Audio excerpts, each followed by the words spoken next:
How's everyone doing? Good, good, good. Martin Luther King Day? Yeah, tomorrow. How many have off? Anyone off? Sweet. Me too. Me too. Me too. Sorry for everyone else who don't work in government jobs or schools or churches. Today's reading is coming from Isaiah 40, verses 27 to 31 from the NASB. This is Old Testament stuff from the prophet Isaiah. He's considered a major prophet, which doesn't mean that he's a big deal, but he is a big deal. It just means major prophets had more to say. They're a little bit longer than the minor prophets who didn't have as much to say, but all equally powerful. So we're going to look at Isaiah 40, 27 to 31, and this is what the prophet has to say. Why do you say, O Jacob, and assert, O Israel, my way is hidden from the Lord, and the justice due me escapes the notice of my God? Do you not know? Have you not heard? The everlasting God, the Lord, the creator of the ends of the earth, does not become weary or tired. His understanding is inscrutable. He gives strength to the weary, and to him who lacks might, he increases power. Though youths grow weary and tired, and vigorous young men stumble badly, yet those who wait for the Lord will gain new strength. They will mount up with wings like eagles. They will run and not get tired. They will walk and not become weary. The word of the Lord, thanks be to God. And as I said, Isaiah it's a prophecy in the Old Testament. And part of the challenge of when you preach on an Old Testament passage such as Isaiah is you don't want to just remove something out of context and not couch it in what's actually happening with the time that Isaiah is talking. The Old Testament is this great history. It's a great history of the Israelite people, of their growth, of their transformation, of their mistakes, of their exile, where they were no longer the big deal, and their ultimate redemption, and then to the New Testament when the redemption comes for us all in Jesus Christ. So Isaiah is in the middle of the history of the Israelite people, and they're about to be exiled. And this is what Isaiah is foretelling in his prophecy. He's warning the Israelite people about a time when they will no longer be the big deal, when they will no longer be the people whom everyone's looking at that has the one true God, the God of Israel, the God of Jacob, the God who does all these awesome things. And the reason being is because the Israelite people have gone astray. They have exchanged the Ten Commandments. They have substituted out their worship for the one true God for worship of idols. And our God that we serve, especially the one that gets talked about in the Old Testament, same God, is a jealous God, and he doesn't stand to be second place. And he warned them through the prophecies, he warned them through even the giving of the Ten Commandments, that when this happens, that he will surely deliver them to their enemies, because they aren't ready. They weren't ready yet to be the chosen folks, to be the people in the land of promise, to be the people that God was sculpting and making them ready to be. So Isaiah is calling out to these people, saying to them, listen, this is going to happen. This is going to happen. You're going to be exiled. You're going to be sent away.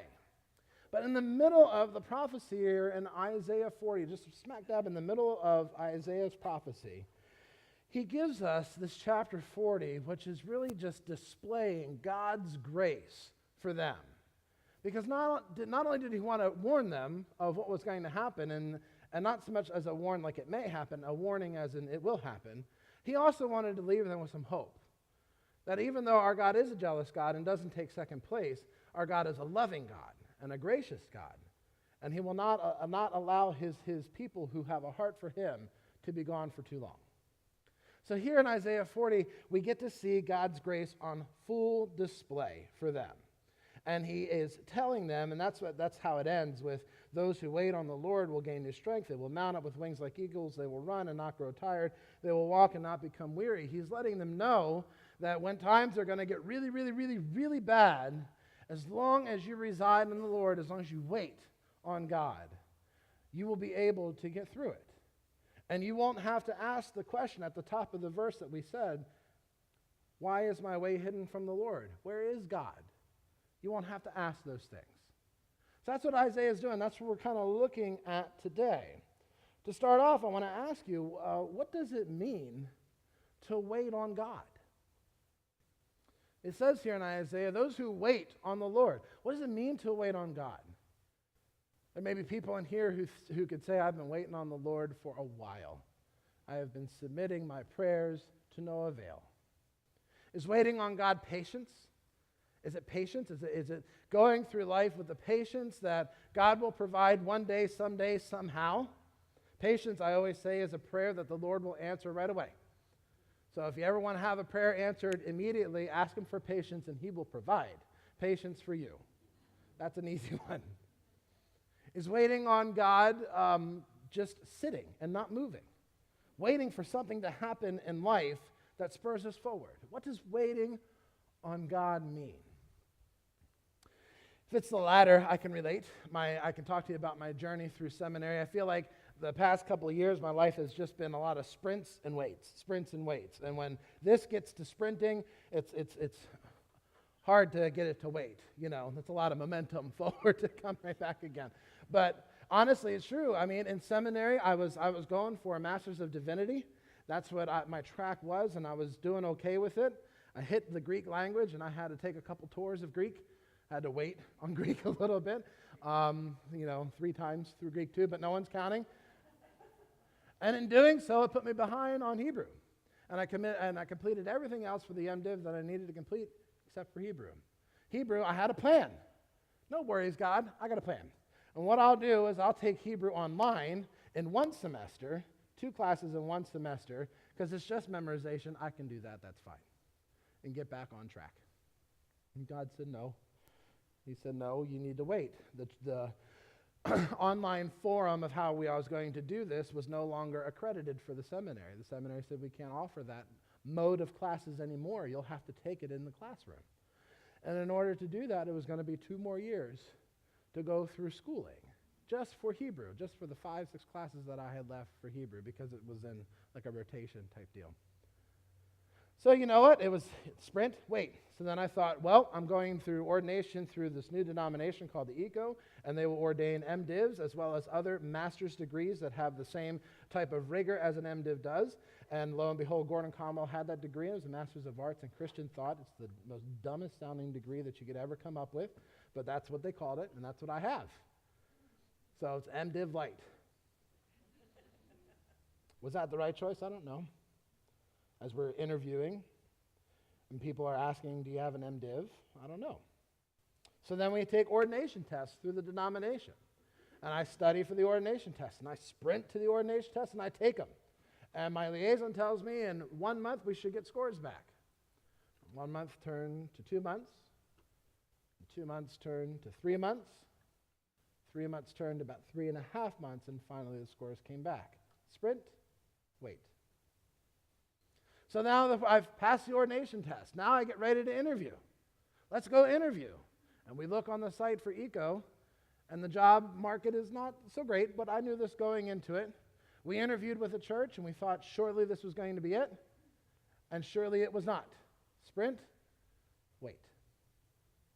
Is waiting on the Lord patience? I don't know. Is waiting on the Lord just sitting and not doing nothing, waiting for him to act? It could be a combo of both of those things. But a lot of times in our waiting, and I know for us, for Carrie and I, there's at least a couple times where we question, like, what is God doing? What's going on here? Another way of talking about waiting and waiting on God, I'm going to talk about Billy Crystal. And you think, Billy Crystal, how does this have anything to do with God? Billy Crystal has a memoir out called 700 Sundays. And I would recommend it to adults because it's not the most Christian of readings. There is definitely some foul language in it and everything else like that, so I hesitate even bringing it up. But it's a really good memoir. And, Billy Crystal has good humor mixed in with his other stuff. 700 Sundays is a book about the 700 Sundays that Billy Crystal spent with his father. He counted it up. He had 700 Sundays with his dad while his dad was alive. Fortunately, Billy's dad died while he was in 9th grade, 10th grade, of a massive heart attack at a bowling alley. The last thing that Billy Crystal said to his dad was, "You don't know what the H you're talking about." And it was at a time when his dad just lost his job, and it was probably around the time of when the economy was rough, and here's this Jewish family in New York with no source of income. So his dad goes off to bowling night with his mom, and unfortunately collapses there. In this book, so Billy recounts the times with his father, the lessons that he learned from his father. And one of the lessons was how to hit a curveball in baseball. And the thing that was so cool about this, why I'm bringing this up, is that when Billy talks about learning how to hit a curveball, he loved baseball, loved it, but for some reason the curveball gave him troubles. He was afraid of it. He always thought it was going to hit him. So instead of getting ready to swing, he would duck out, he would stop. He wouldn't do anything. He would back away in case of it hitting him. Well, his dad would instruct him on what to do, and then finally he would start to try to take swings, but he would swing too early, and he would miss.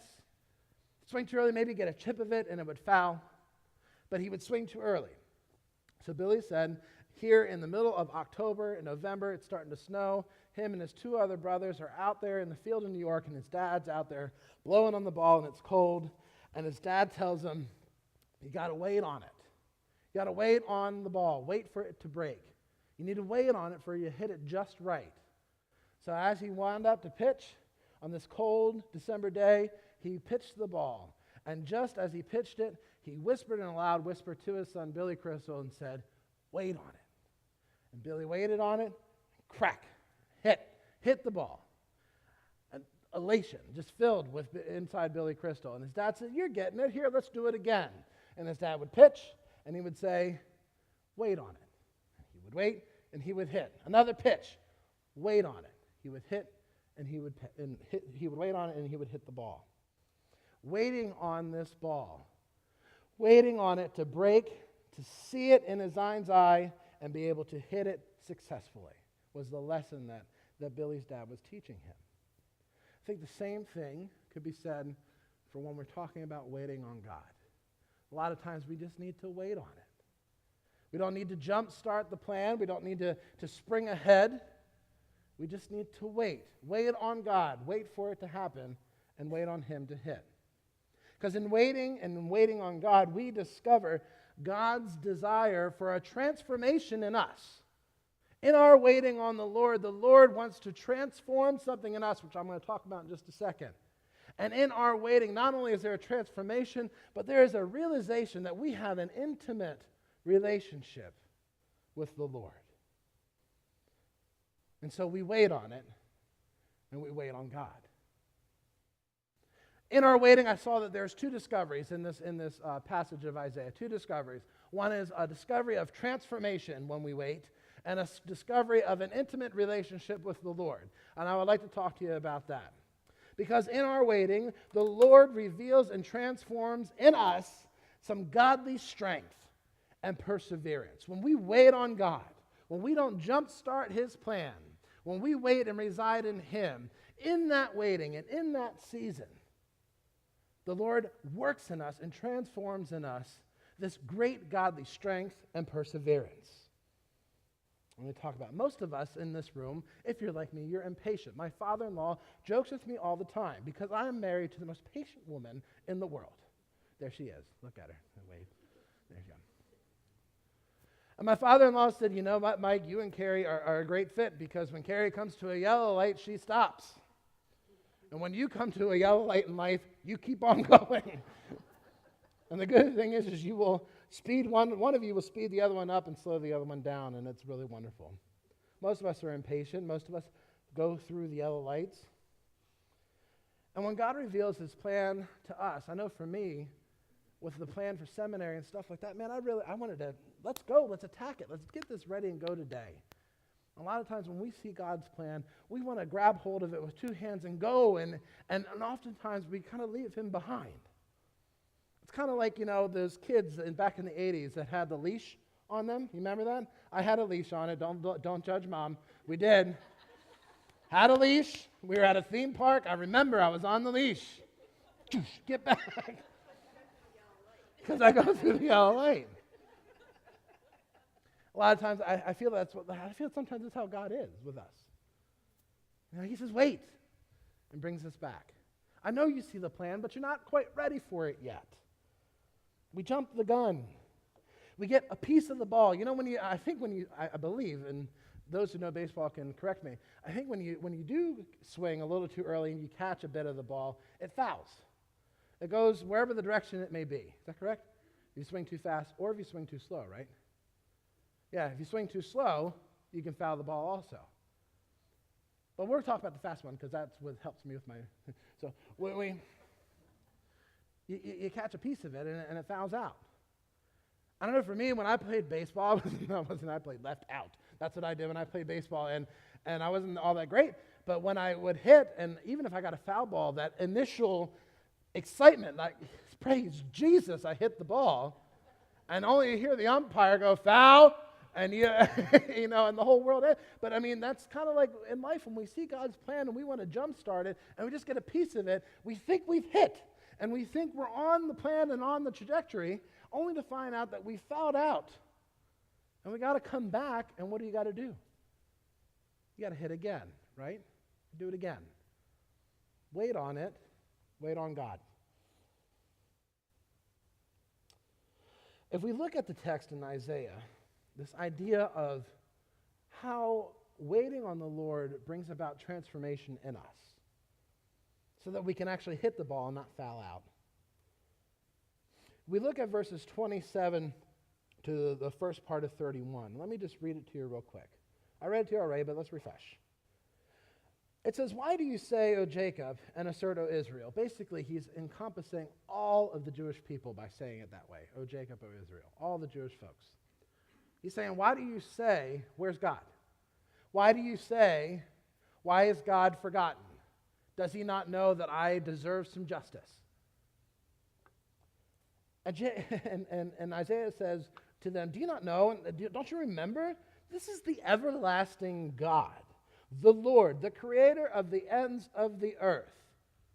The creator of the ends of the earth does not become weary or tired. If the Lord can create the world that he did in 6 days and rest, not because necessarily he was wearied or tired, but that's a different sermon altogether, but he doesn't come weary or tired. And this is the God who's created you. How could you say that he has forgotten? He hasn't forgotten. He holds everything in his hands. And not only that, his understanding of our life is inscrutable. I mean, you can't fathom his understanding of us. And that he gives strength to the weary, and to him who lacks might, he increases their power. And then down at the bottom, yet those who wait for the Lord will gain a new strength. This is the transformation.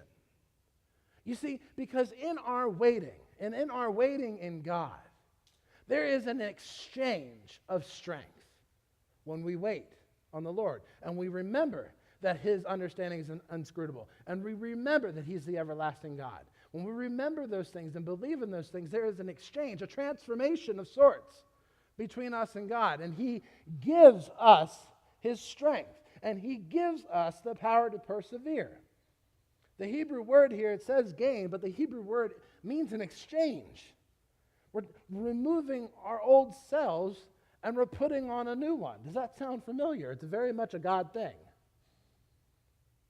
So in this waiting and in this realization, this transformation happens and we receive this strength from the Lord.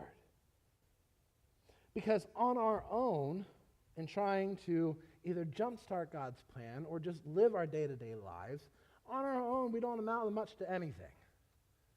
We give ourselves false impressions of strength when we achieve success.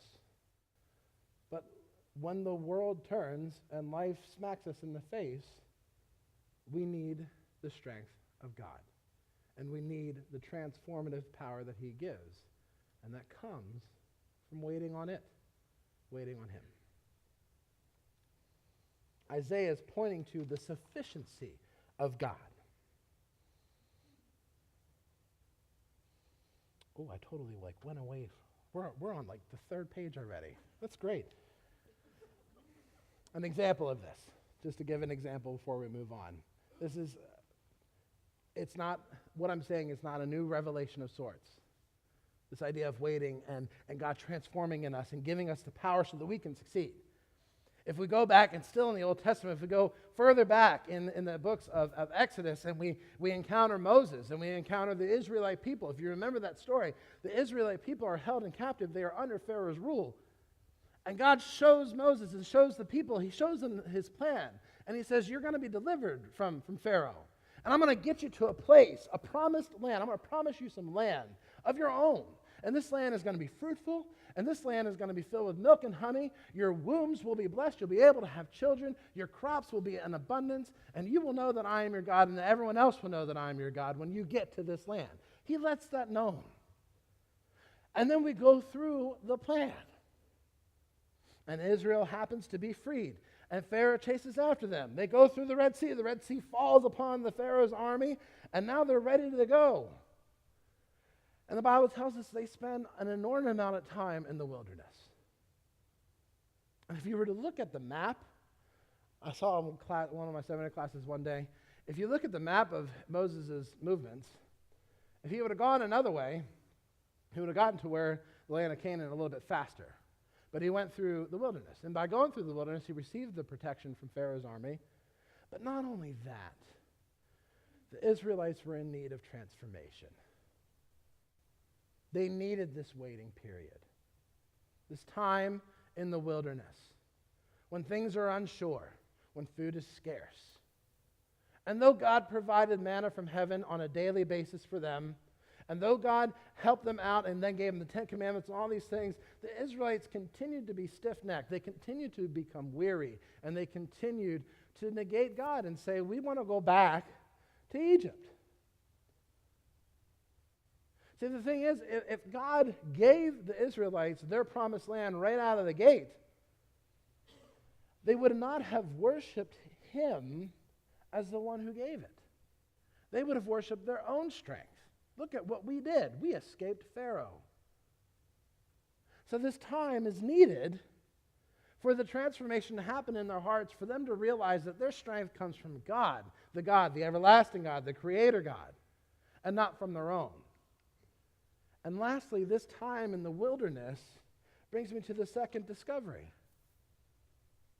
It gave them a chance to be intimate with the Lord. Do you see that? To have encounters with God, to know who he is, to worship him fully. Now, they weren't good at it because we go through the rest of the Old Testament. They up and down with the Israelites. Sometimes they're great, sometimes they're not. Sometimes they're, in a promised land, so to speak, and sometimes they are exiled out. Until we meet Jesus when they're in captivity under Roman rule, we know that they have been fully exiled at that point. But this time in the wilderness, and there's other times throughout Scripture where people have had this time of uncertainty, where God is using this to bring about transformation in them and to bring them intimately closer to him, which brings us to my second point. Our waiting brings us intimately closer to the Lord. And I've been talking about waiting in terms of God's plans, not to jump the gun or to get things started too early or to operate outside of God's timing. And this is an idea of waiting as resting, as pausing with God.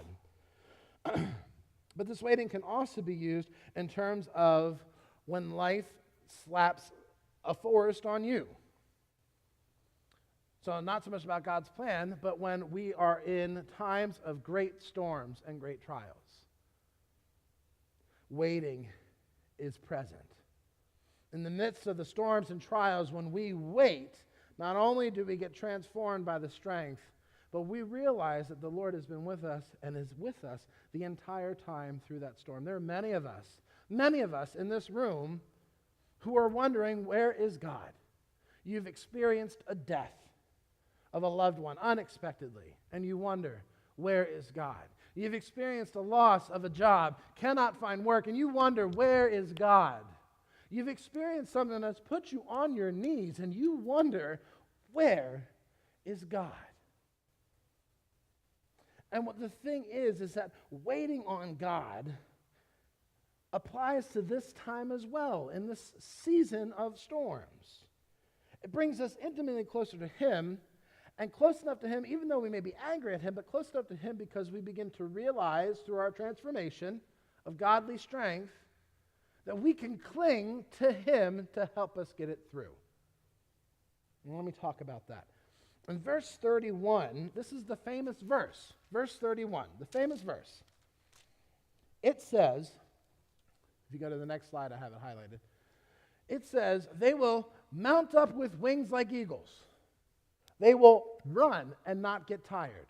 They will walk and not grow weary. And this is a famous verse. A lot of people know this verse. If you don't know it, it's now famous for you today. But this is the intimacy here, because let me explain to you what's going on with this verse.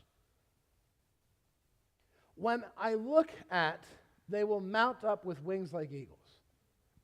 It comes after, yet those who wait on the Lord will gain new strength. So we've got this new strength, and they will mount up with wings like eagles. How does this bring us intimately closer to God? At first read of this verse, when I read this verse for the first time, I read the mount up with wings like eagles, thinking that what it is saying is that when we get this new strength, we can overcome any problem. And we can overcome any problem with the strength of an eagle. See, you ever think of an eagle, this majestic eagle, the breadth of their wings, the major bird of prey. But all you have to do is live a little and realize that in life, that doesn't always happen. There comes times where there's problems and storms where we're not mounting up on anything. We're on our knees, we're immovable, we're sad, wondering where God is. So I wanted to look at this a little bit more, and I found a commentator that talked about this. And he said in his commentary that it's interesting that Isaiah used the word eagle, the animal eagle, because an eagle is this majestic bird. It's a very powerful bird. It's a very solitary bird. You don't really see a flock of eagles. And the eagle can soar to heights higher than most other birds. And when they soar to those heights, they are up in the sky and they are above the noise and the din of the world. You understand? You get that image? That quiet image of the eagle just soaring up there by himself. And the commentator said that it's not so much that you surmount your problems, is that you rise up to have this alone time above the noise with the Lord. So that when we receive this new strength, it is a strength that can bring us up to God, to have a one-on-one alone time with Him in the midst of the trials and the storms that we are going through. Sometimes the Bible refers to this as mountaintop experiences.